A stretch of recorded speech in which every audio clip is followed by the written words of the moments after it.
You ready?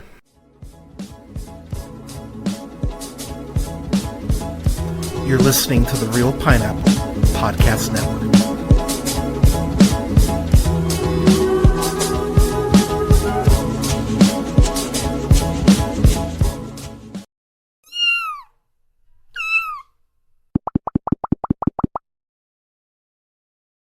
Hey, good evening, ladies and gentlemen, theys and gays. This is the Real Pineapple. This is your humble host Hunter here. Messing with my lights real quick. Give me just a second.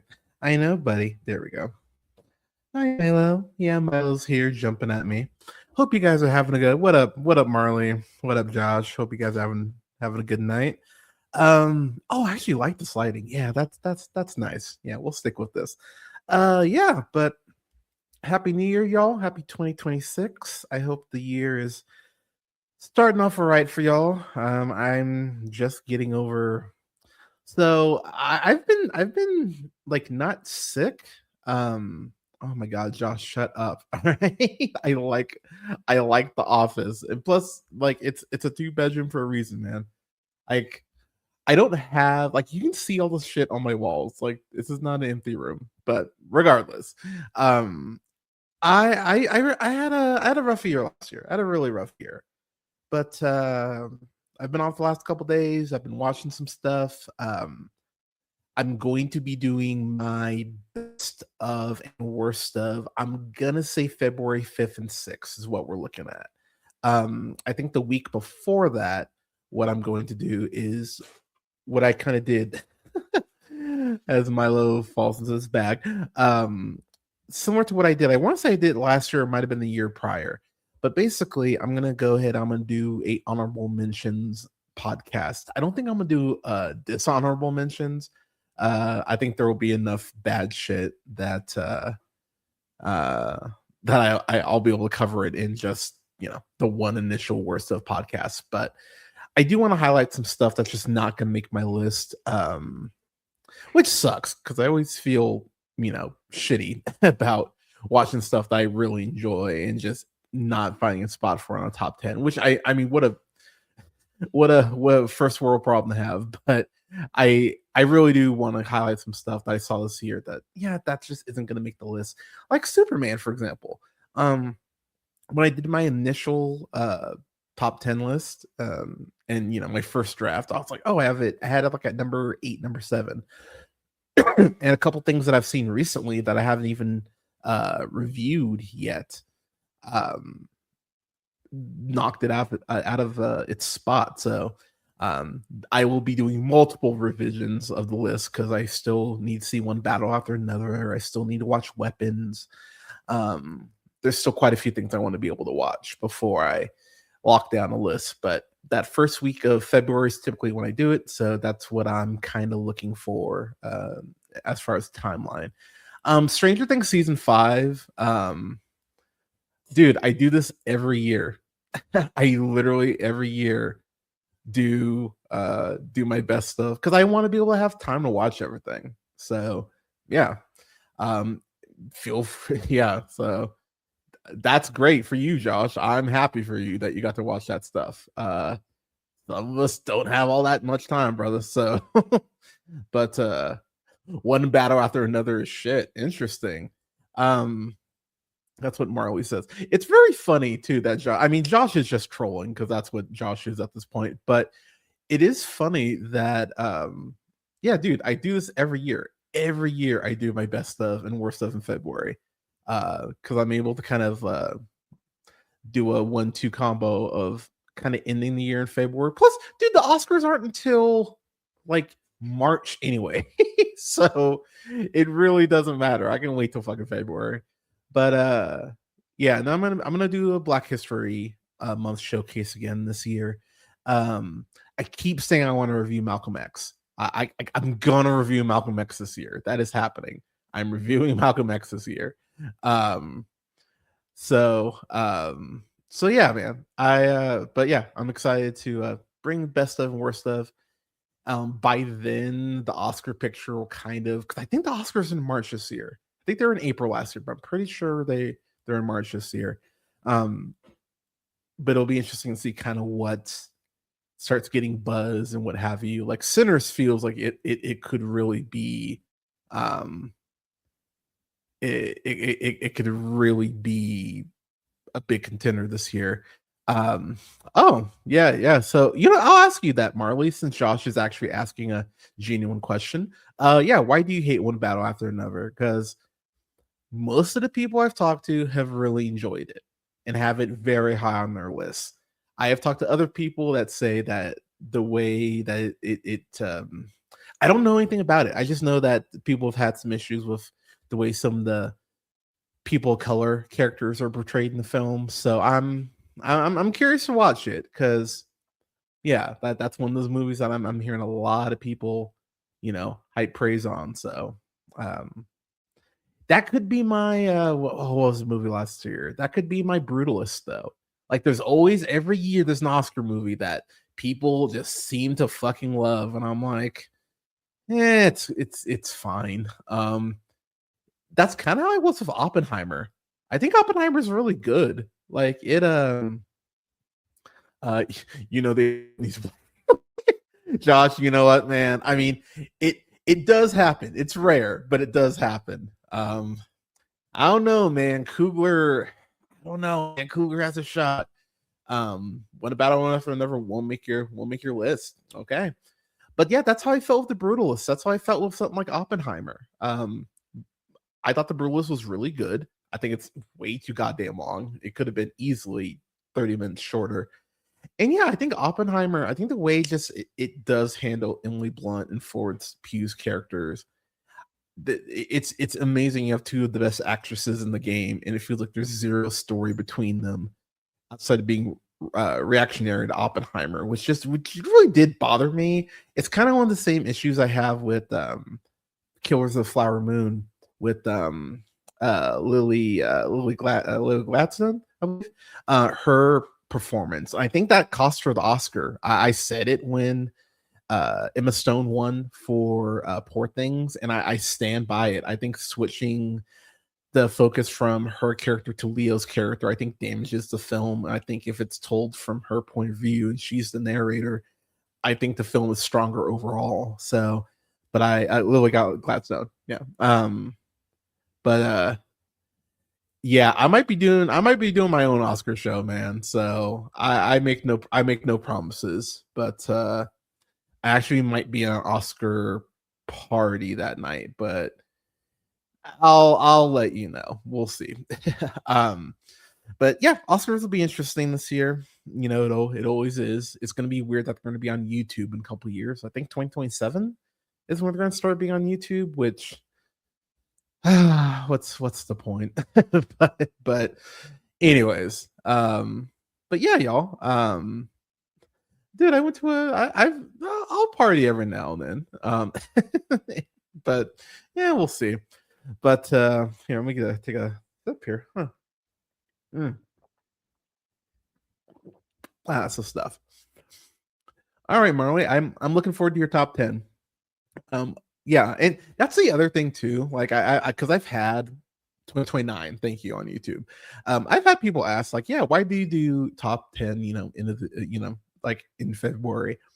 It really is because I've talked about before, but I'm lucky enough to get screeners sent to me. And so I get screeners for a lot of indie stuff, like stuff that just may not be on people's radar. So I really do try to watch as much of that stuff as humanly possible before I put my list together. So, some movies that maybe y'all aren't aware of might actually get on your radar because, maybe I dug it and maybe I reviewed it. So, I talked about, I always bring up Jennifer Levinson's Trust, but that was an honorable mention on my list last year. And I've had multiple people watch it and go like, oh shit, that's a cool ass movie. It's like, yeah, like there's a lot of indie film that you got to dig a little bit sometimes, y'all. So that's why I like to do those at the end of January, start of February. Plus, it kind of allows me to double as a halftime or a Super Bowl, like a Super Bowl podcast too, if I want to go and do that. Um, any resolutions for 2026? Honestly, I'm just gonna stream. I'm gonna stream more. I am gonna get a new computer probably this summer, because I do wanna do more game streams. I wanna be able to stream Rivals and stuff like that, but, last year was rough, y'all. Like, you know, being out of work for 18 months was not fucking great, working a minimum wage job just to attempts to keep the lights on was not great. So, last year was really rough, but I'm feeling more optimistic for this year. I'm sleeping better, slowly, sleeping better. So, I think I'll be less tired, Lord willing. So I'll have more, more motivation. Want to go ahead and do this. I've been watching a lot of stuff. I just haven't been recording. So, um, but I've got a lot of stuff I do want to do this year. Um, uh, is it to finally be a good critic? Cute. Um, no, no, no, no. So no. So I lost. So no. To kind of clarify. I lost my job in December of 2023, and I just started working at a full-time position in July. So, but yeah, like yeah, 18 months not working. Was kind of fucking wild. So, but the job I'm at now is like secure and I'm doing well there. So it's a good thing. The next step, Lord willing, is to, get a work from home job again, just so I'm not running back and forth and I'm able to be home, which is something, I definitely want down the road just because I'll be real, y'all. Like, I miss my cats. Like, when I'm at the store, I miss my fucking cats. Like, I've talked about it before, but Milo, who's jumping up at me, like him and Samuel L. Cats, and they've become like emotional support animals, like unofficially, basically. So it sucks when I'm gone, like 10 hours a day and I don't see them. So yeah, it sucks being away from them. It sucks being away from my girl. So I just, so I'll work from home job eventually, but I'm gonna be doing streams more. Definitely get back to reviews more consistently. I really haven't been to the theater because I haven't really needed to go. I've had enough stuff at home to watch. But starting like March-ish, I'll probably be getting back to the theater, once a week. So gonna slowly start ramping up. But as I get closer to doing the best of worst stuff, I will have just random reviews dropping. Like, I don't think I have even put out my Fantastic Four review, which is insane to me. I need to make sure that review is up. It's on Disney Plus now. I'm reviewing Tron Aries here in just a second, and Begonia, and we'll see about the Long Walk. I might just do those two tonight. But yeah, so yeah, as we get into the new year here, there will definitely be more content coming out more regularly and more consistently. So, mm. So speaking of, let's jump into our first review, which is for Tron Aries, which came out. I don't even remember when this fucking thing. When did this come out? October. God, that does not seem like an October movie. But it came out in October. I feel like it was only in theaters for like 3 weeks. I think Disney realized pretty early on that that Tron Ares wasn't making any fucking money. I'm actually very curious what the fucking box office is. It's about to hit Disney Plus. Oh, January 7th. Okay. Yeah, what was the box office for, man, $142 million box office, and that's worldwide against a budget of at least 220 million. Holy fuck. 33.2 million opening weekend. Um Oh my god, that's really bad. That's really bad. God almighty. So let me just get this out of the way. Let me just talk about this and just address the elephant in the room. Jared Leto is terrible. Like, we like we need to have a conversation about Jared Leto, because I think people forget kind of what happened with him. Because when you look at Jared Leto, obviously 30 Seconds to Mars, that crappy ass band. But the thing with Leto is like he was able to go ahead and spin his music career and spin that into, a pretty successful acting career for a decent amount of time. I mean, I don't even remember him in Lord of War, that Nicolas Cage movie. I don't even remember that. But he got this like 1-2 combo of, oh man, he got the Joker. He got to play the Joker, whether I like his portrayal or not. And trust me, I do not. Um, yeah, Requiem for a Dream, but Requiem for a Dream was a long ass time ago, man. Requiem for a Dream, damn, that's 26 years ago. Holy shit. Girl Interrupted is really good. That's a very underrated flick, Girl Interrupted. Um, but yeah, Requiem for a Dream was 2000. So, he plays the Joker, not a good Joker by any stretch of the imagination. And then he's in Blade Runner 2049. And I think people forget he's only in Blade Runner 29 for what, like 7 minutes, maybe? He's got like 2 scenes, it feels like. So he's not in the film long enough, for him to annoy you. Then, of course, he's in Zack Snyder's Justice League, my favorite movie. Which, God, like, it actually made me hate his Joker more. I haven't seen American Psycho in a minute. I'm actually overdue for a American Psycho rewatch. What do I think about Netflix considering 17th day theatrical window? Man, you know what, man? Okay, you know what? Fuck it. I'll take a second to talk about this. Warner Brothers being sold is fucking ridiculous. It's fucking insane that this is even happening. Monopolies are bad. Okay, we need to companies need to stop doing this shit. Monopolies are not a good thing. But Netflix buying Warner Brothers is better than Paramount buying Warner Brothers.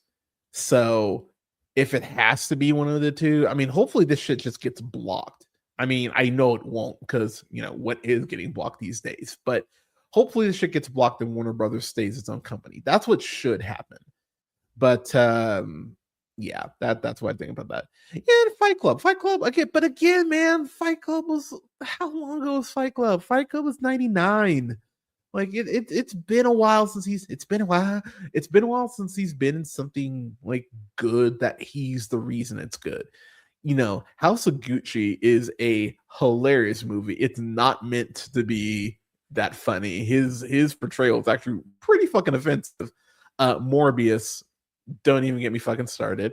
I didn't even watch We Crash. I will admit I didn't watch We Crash, even though I have such a thing for Anne Hathaway. My God, that woman.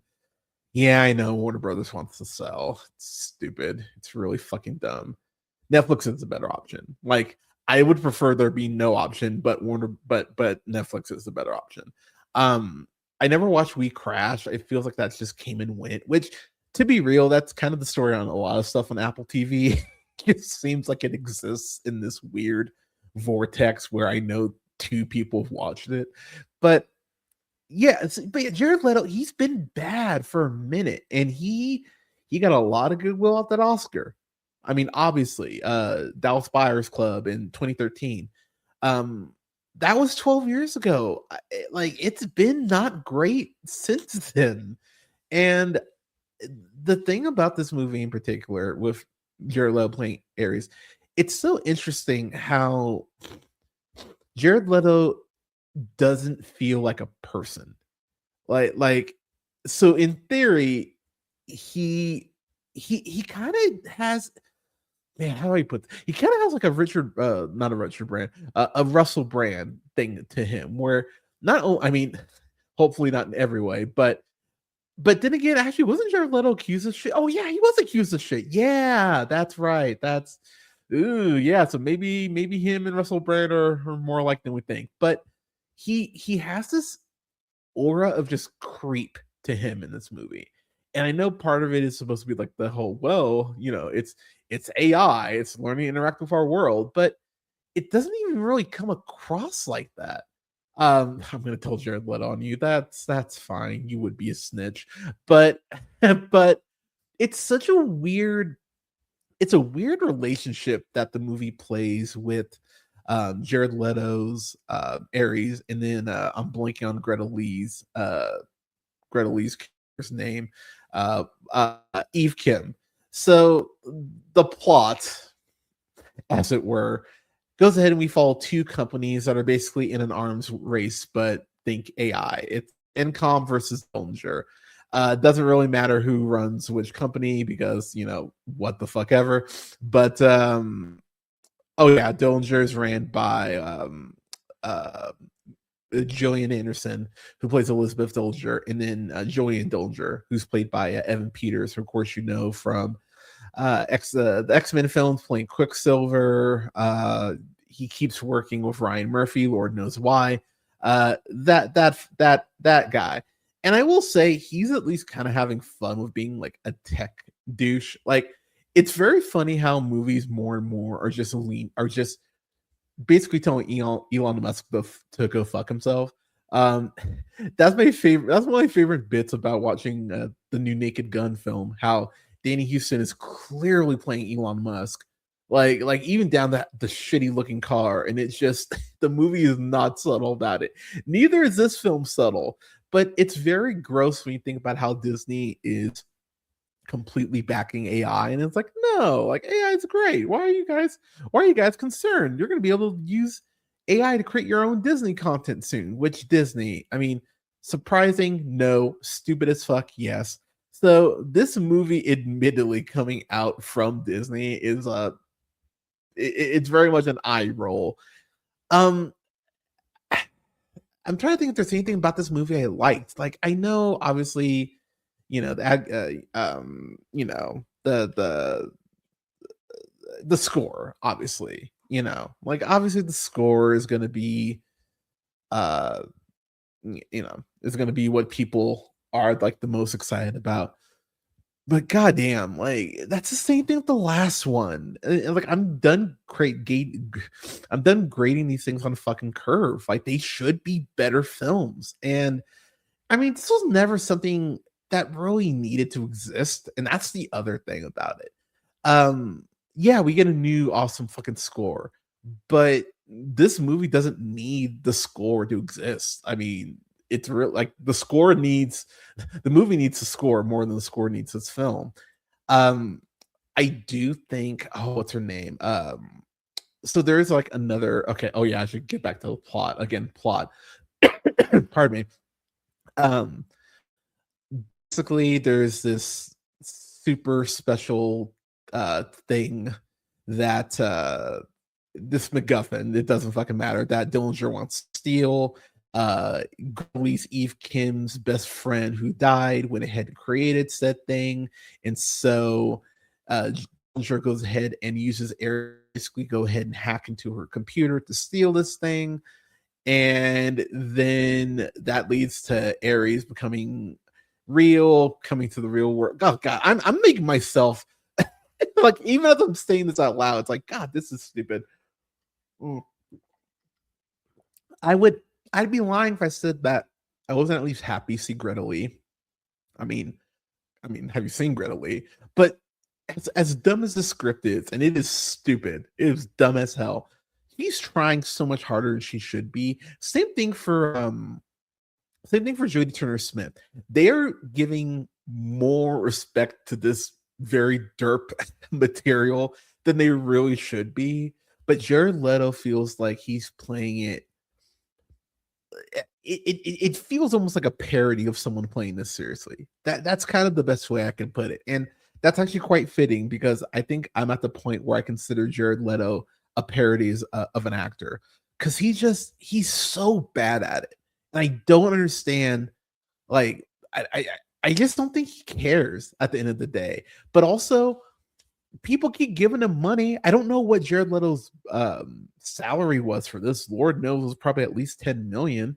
Let me see. Jared Leto's salary for Tron Aries. Let me see. Oh god. So yeah, he apparently made between 8 and 15 million. Oh yeah, and he was a producer on this. Did I mention that shit? I forgot to mention. Yeah, Leto's a fucking producer on this shit. Um, as far as stuff I like I said, the score is great. The score is really great. I do think Judy Turner Smith as Athena, who is this other program that kind of gets in this competition with Aries. I do think she actually. I wish the movie was just about her escaping into the world, like as an assassin for Evan Peters, Dillinger. That would have been interesting because she's actually the one that seems like she is the tortured kind of AI who's adapting to this world and trying to understand what this world even is. Turner's playing it. Turner Smith is playing it far better than Leto is. Um, and the way that she kind of talks about her emotions, again, the script is derpy as hell, but she's the one who's like kind of the best at selling it. And Greta Lee too falls into that vein. Hassan Minaj is in this. He's playing AJ Singh. He's this dude who works for the other company that's not Dillinger. Again, can't think of the name, doesn't fucking matter. Oh god, Income. There you go. I wish he was in the movie more. He's not in it a ton, but he's fun. They of course drag Jeff Bridges back into this shit. He shows up again as Flynn, and he has this conversation with Jared Leto. And I'm not gonna lie, I just it really is the movie trying to sell you on Jared Leto as the like the new guy, like like you want to cheer for Aries, don't you? Yeah, come on, Aries, Aries, and like the movie is almost begging you, like, please just buy this. We're begging you. We're begging you to please buy into this bullshit because we know it's bullshit. It's what's kind of like you remember Iron Fist where the whole world basically was like, we don't want to follow Danny Rand, we want to follow Colleen. Like this is a character I'm way more interested in. It's really kind of the same thing here. And what's really kind of crappy is that this movie at the end sets up something with Evan Peters' character that I went, you know what? I would actually be kind of curious how you follow this up. It's an intriguing enough notion that I went, huh, okay, maybe you could follow this up in like a 8-episode like mini series or something like that if you want to continue the story. But anything that's remotely interesting, Jared Leto is just kind of an anchor around this goddamn movie. And anytime he's on screen, like it's almost like he's sucking the life out of it.